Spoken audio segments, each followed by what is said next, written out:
and welcome to the Captain Drone YouTube channel. My name is Steve and I am a drone pilot, and today I have the HGLRC Draknight 2-inch toothpick drone. So this is the case it comes in, and inside that case you get this tiny little FPV quad. Now let me tell you something cool about this quad. When I took it out of the case, I was kind of impressed because it is made of carbon fiber on the bottom for something so small, and it's got an aluminum frame all around. The whole thing is aluminum. Next to no plastic on it. Brushless motors, everything else. It is ready to rock. It does run on a 2S battery. You can put like a large battery, like a 750 milliamp hour 2S LiPo battery in it. I don't have such a battery. The biggest I have is 530. So HGLRC says if you put the bigger battery in, you'll get 10 minutes of flight time. But if you put this smaller battery in, well, I'm looking at 5 minutes of flight time. And if you're wondering, yes, it is under 250 grams. Actually, it's under 100 grams. Actually, I think it's under 50 grams. It does not weigh much. The tiny little FPV camera up front is a Cadex Ant, and it is analog, so you're gonna have to use analog FPV goggles. The only ones I own are Fat Shark, so I'll be using those. For a receiver, now this is pretty cool. There's a little flight controller on here, well, circuit board, PDB, everything, and I can see an ELRS receiver on it. However, up here, that's a Crossfire receiver. So when I ordered mine, I ordered it with Crossfire, and I was wondering how they'd get the Crossfire in here. Well, they just strapped it to the top, and of course you have the Crossfire antennas in the back. But the ELRS receiver is still there, so it's just bypassed. And since it's on the board itself, that means it's an SPI ELRS receiver. So when you order this, you can order it with ELRS or Crossfire. If you're wondering about the motors, they are plug and play. So if you destroy a motor on the arms, you could just unplug them, plug in another one. They are 10,000 kV. And they are 1003 motors. I will say, if you order this for yourself, get extra props, because in this tiny little case it ships in, there's only one set of props. So if I destroy these props, well, I'm done for. So today I'll be flying it with my Boxer radio from Radio Master, and on the back I do have a Crossfire transmitter back there, so we're all good. In the rear there's an LED light. It's very bright, at least in the house it's very bright. I haven't flown this outdoors yet, only indoors.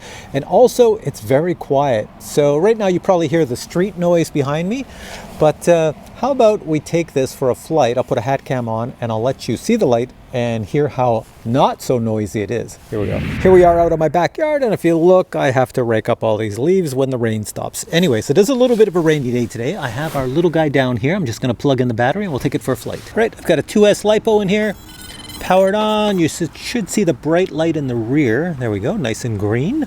Arm it, going up. Can you hear it? 2 minutes. And it's so easy to control. This thing here, it flies so nicely. I'll bring it over with my little camera over there without smashing into it and destroying the props. At least that's the idea. And then back to me. I wonder if I can catch it. Yeah. Put it up in the air. Engine on. Boink! There we go. All right, so the next thing to do would be to take this for a flight and just see what the camera is like up front. It is analog. It does shoot out at 400 milliwatts, so that's quite a bit. Hopefully it gets through all the interference in my neighborhood here, but I guess we're gonna see. Here we go. Now this is early morning in my neighborhood, and I'm glad this drone does not make a lot of sound. So I'm gonna take it for a spin. The rain has just stopped, so everything's wet. It's kind of dull out. I'm gonna record the video in my Fat Shark. So there's a recording unit in here. It's gonna take the analog signal and record it, so you'll get to see what I see. It's not gonna look that good because analog doesn't look that good when it's recorded, but this is all I got, so here we go. If this camera can pick it up, I'm using a 450 battery for this flight. Plug that in. We are set to go. So you should see the image in my goggles, and unfortunately it doesn't look that great due to the low light. Everything looks blue, but we'll fly. Let's put it in acro mode. Flight mode acro. There we go. So that should be acro air, and let's see what it does. Watch out for the tree. Go back this way. I'm just going to keep it close to me at first because I want to see how this reception is. So I'm making it go faster and faster here. No issues there. It's doing quite well. Let's take it up, spin it. It's very nice, very nice. Coming back to me. It seems to fly really well. I'm getting the low battery obviously because I'm going full speed here. I'm just going to bring it lower to the ground then, so I don't destroy it into a million pieces when I crash. There, come over the grass. Yeah, I think a lot of people could have fun with this as a race quad because it has an awful lot of power and a lot of speed. Look at it go. It just cruises everywhere. Woohoo!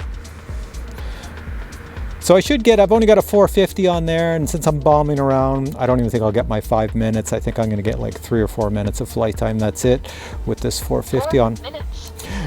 But it does fly really nice. Let's just go down the road here a bit. I'm getting a low battery again. And let's turn it around. Come on back to me. Nice flyer. Look at that thing. It's so graceful. Now I don't even know where I am. Oh, I'm back here.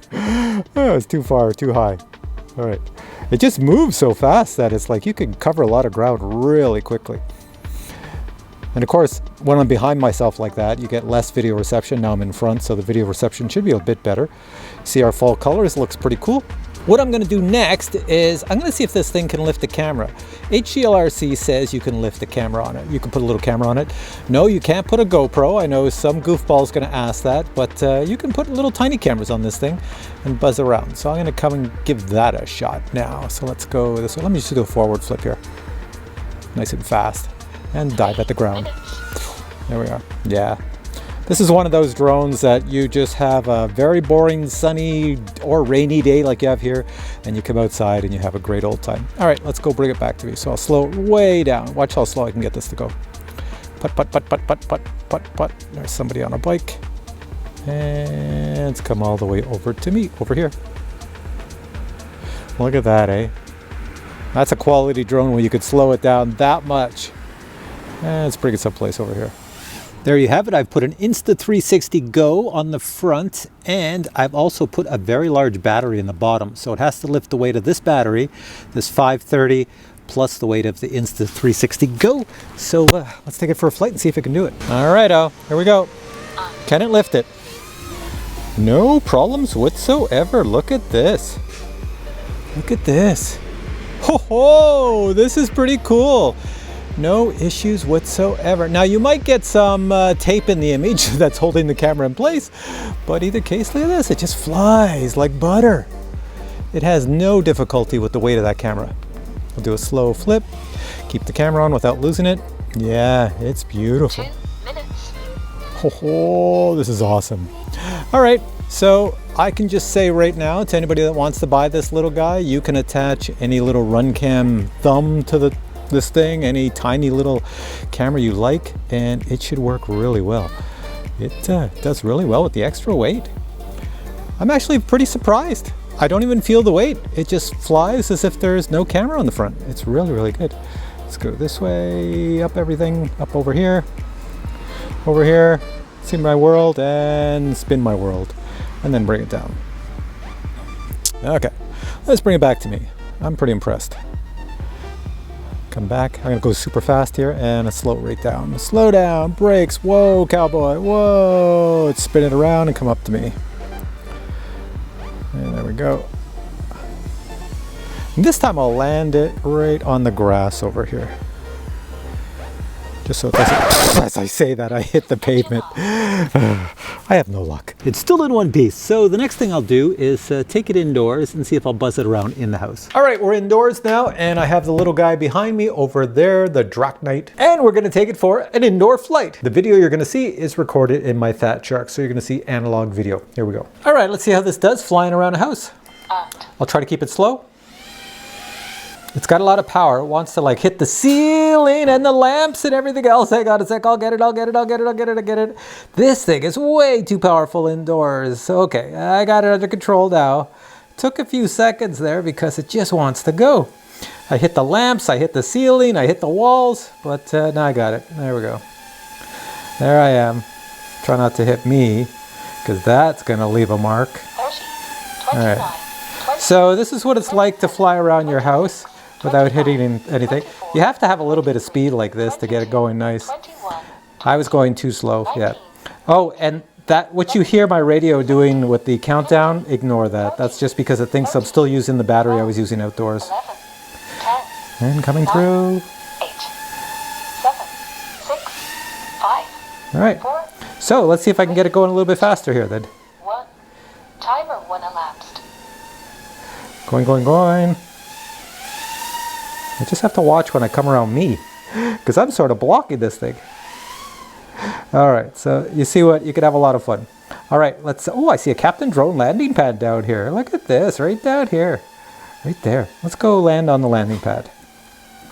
Going over here and down. And I missed it to the side. I really got to work on my landings. So the next thing I want to show you is what you get in this tiny little box if you buy this product. Check it out. This is the box your drone comes in. Opening the box, you'll find your drone and accessories. First thing you'll notice is how small this little quad is. However, it does have powerful motors, 1003 motors at 10,000 kV. On the same board as the F4 flight controller, you'll find an ELRS SPI receiver. You can use most 2S LiPo batteries as long as they have an XT30 connector. Here's a nice side view of the construction, carbon fiber on the bottom and aluminum frame. 2 battery mounts of different sizes are included. To install the mount, simply squeeze it and then it will lock into place. An external camera mount is also included. Simply remove the mount that's already on the drone and replace it with this one.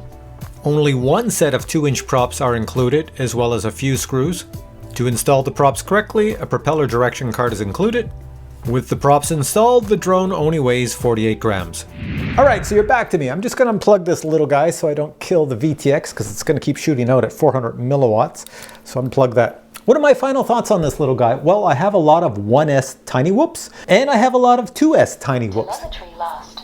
I know, I just unplugged it. But I don't have a lot of toothpick style 2S indoor-outdoor quads. So when you get into the toothpick style, which just means it's long in the frame, it doesn't have prop guards or anything like that. When you get in those type of quads, they're more for like freestyle flying, race flying. They're really good for outdoors at high speed. So that's why a lot of companies will make these type of drones. You see a few of them on the market. This one though is extremely powerful. I was surprised, and I'm still surprised, that it could lift that Insta360 with the larger battery, and it felt like there was no large battery and no Insta360. It flew really well.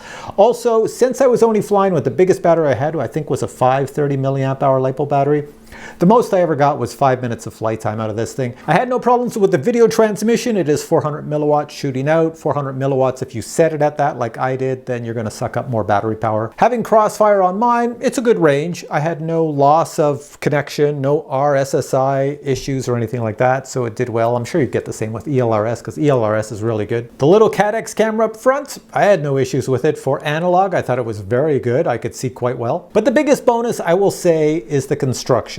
Out of all the toothpick drones I've flown, as well as all the Cine Whoop drones I've flown, this is the only one I've seen built out of carbon fiber along the bottom, most of them are all plastic, and aluminum frame over the top for durability, so that's pretty darn decent. All right guys, I'm gonna put links to this product below. Go check it out, see if it is the little guy for you. It might make a great Christmas stocking stuffer. Anyways, thanks for watching this video. If you have questions on this product, just post them below and I'll get back to you. And if you enjoyed this video, please give it a thumbs up and I will catch you in a future video with many more product reviews. Till then, I say bye.